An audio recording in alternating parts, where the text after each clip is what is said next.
the most conscious of Allah of all humanity that has ever come and that will ever come. He is the one that he told us in the hadith that knows Allah better than anybody that has come before him, alayhi salam, and anybody that's come after him, alayhi salam. So as if he's saying, if you want taqwa, which resides in the heart, then you stand at the door of the Prophet alayhi salam and take taqwa from him as Allah subhanahu wa ta'ala taught him. شهر رمضان الذي أنزل فيه القرآن. Ramadan, it's the month that Allah subhanahu wa ta'ala revealed the Quran al-Kareem. But who did he reveal the Quran to? Did he reveal it to Musa alayhi salam? No. Did he reveal it to Isa alayhi salam? Did he reveal it to Harun alayhi salam? Did he reveal it to Dawood or Sulaiman? No. He revealed it to the person that embodied it in their life, the person that took the Quran and translated it into daily taqwa. The Prophet Muhammad sallallahu ta'ala alayhi wa ala. So if you want to know what the Ramadan spirit is, you want to know how to live in the Ramadan spirit, it's simple. Live your life like the Messenger Muhammad sallallahu ta'ala alayhi wa ala. Reconnect with your Messenger. Reconnect with his Sunnah. Because if you want to reconnect with the Quran, everybody says that Ramadan's about the Quran, right? But what did Sayyidah Aisha say about the Prophet alayhi salam? She says, كَانَ خُلُقُهُ, his character, his moral being was what? The Quran.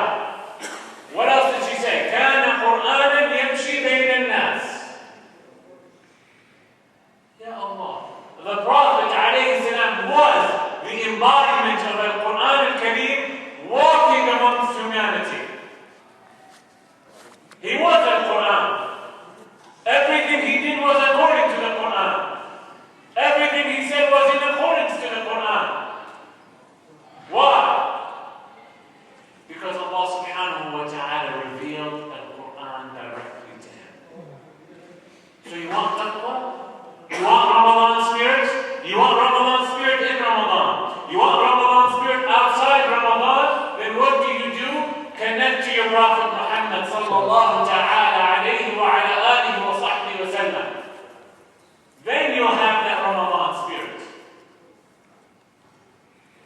Allah subhanahu wa ta'ala sent him as a messenger to you and I, in which he says, لَقَدْ كَانَ لَكُمْ فِي رَسُولِ اللَّهِ أُسْوَةٌ حَسَنَةٌ لِمَنْ كَانَ يَرْجُو اللَّهَ وَالْيَوْمَ الْآخِرِ.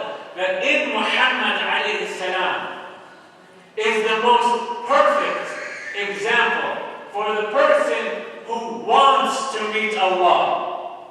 Does everyone want to meet Allah? Generally speaking. Not everybody wants to meet Allah. Right? Does a sinner want to meet Allah? A sinner does not want to meet Allah. You know the famous story that the Prophet ﷺ told us in the Hadith Qudsi about the man during the time of Bani Israel. He believed in Allah Azza wa Jalla, but he was sinning his whole life. Then when it came time for his death, he told his children, look, I have an idea. When I die, I want you to burn my body into ashes, into dust. Then take me to a mountain and throw me across the ocean. That way Allah subhanahu wa ta'ala can bring me back. SubhanAllah. There's a problem here, right?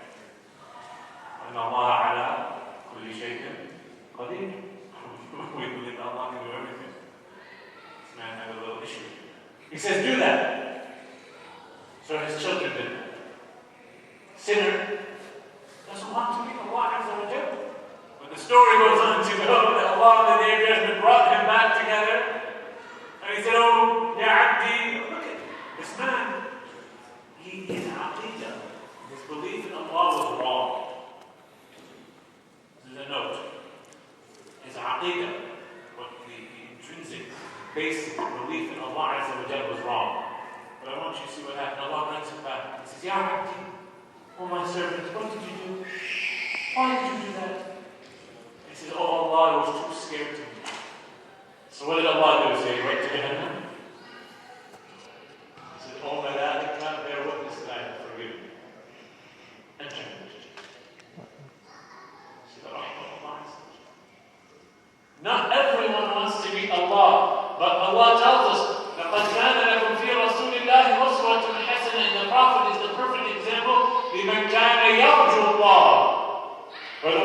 desires Allah, وَالْيَوْمِ الْآخِرِ, and the day of judgment, and what else? Allah, what is it? وَذَكَرَ اللَّهَ, and the one who is in constant dhikr of Allah subhanahu wa ta'ala. The Prophet alayhi salam is taqwa. Let's look at him. Sallallahu ta'ala alayhi wa ala. Wallahi, I'll tell you, my brothers and sisters, I was just for almost 2 weeks in Mecca and Medina.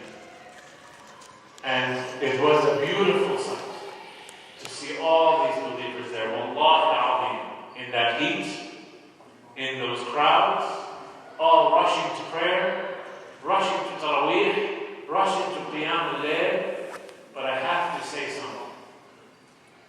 There is one thing that we have lost, or we are losing as an ummah, and it's the concept of adab, of manners. I saw things on that trip in al-Madinah al-Munawwara. Wallahi, there were times, and I'll bring this back to the subject and you'll see how. And Brother Arish, he was there. There were times that we were getting ready to line up to Isha prayer, and somebody would literally push me out of the way to take that spot. Arish? Push! You know, clothesline, do you ever see wrestling? They do this wrestling move where they lift clothesline.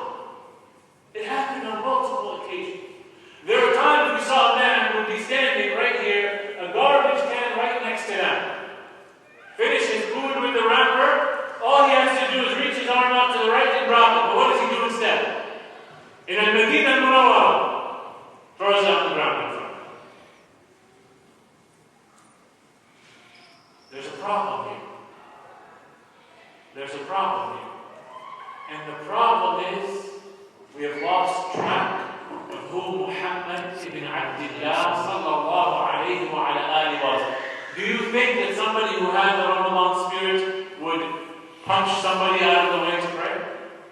What would he do instead, or what would she do?